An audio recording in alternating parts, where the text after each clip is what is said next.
পুরাটা ঘুরে নিয়েছি। আর চতুর্দিকটা দেখতে খুবই সুন্দর লাগছে। আর এখানে ভগবান শ্রীকৃষ্ণ, মা রাধারানী আর সখীদের নিয়ে এখানে হোলি খেলেছিল। একটা হচ্ছে রাসলীলা করেছিল আর একটা হচ্ছে হোলি খেলেছিল। আর সেখানে হচ্ছে শিব, মা পার্বতী এখানে যে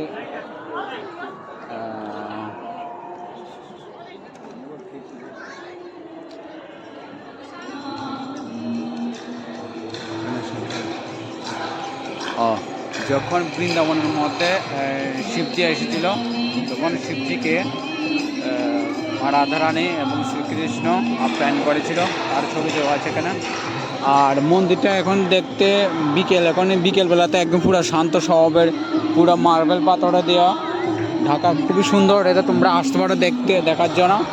এটা হচ্ছে বর্ষানাতে। বর্ষানার মধ্যে তোমরা যখন আসবে তখন তোমরা রাধারানীর বাড়ি দেখতে পারবে, কীর্তি মন্দির দেখতে পাবে রাস্তার পাশেটা। আর হচ্ছে নন্দবাবার যে বাড়ি, যে একটু দূর।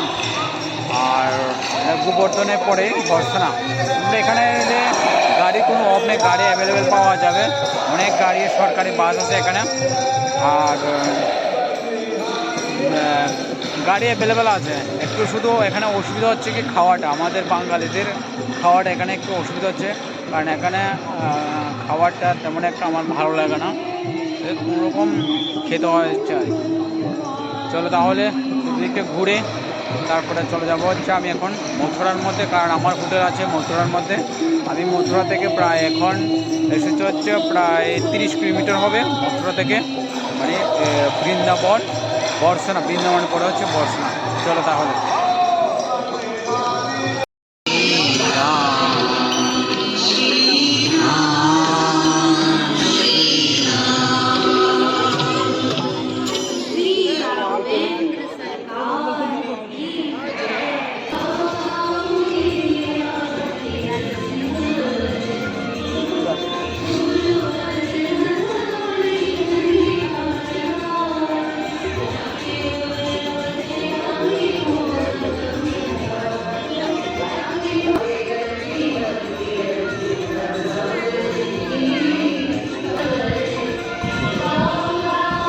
क्या खूबसूरत यार, खूबसूरत मंदिर বানিয়েছে। এটা হচ্ছে কীর্তি মন্দির। আর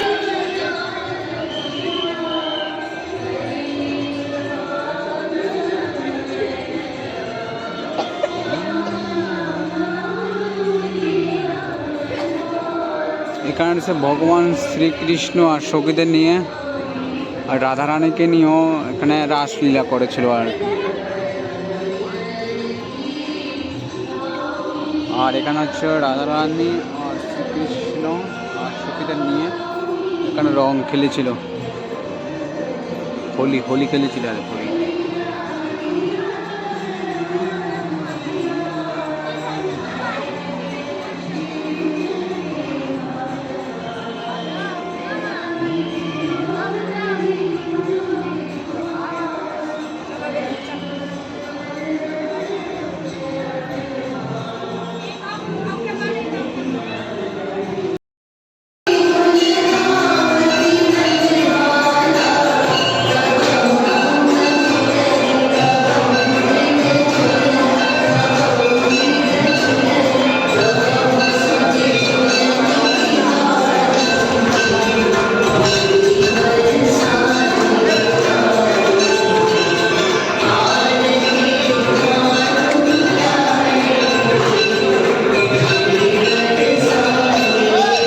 আমাদের পুরা ঘোরা হয়ে গেছে। আর এই হচ্ছে কীর্তি মন্দিরটা। আর এখন আমি চলে যাব হচ্ছে মথুরার মধ্যে, বাস ধরবো এখান থেকে বর্ষানা থেকে। তারপরে যাব হচ্ছে মথুরায়, যেখানে কৃষ্ণ ভগবান প্রকট হয়েছিলেন, সে জায়গা হচ্ছে মথুরার মধ্যে। আর তোমার যদি ব্লগটা যদি ভালো লেগে থাকে তাহলে একটা লাইক করবেন, কমেন্ট করবেন আর চ্যানেলটাকে সাবস্ক্রাইব করে দেবেন। তব তক কে লিয়ে জয় হিন্দ।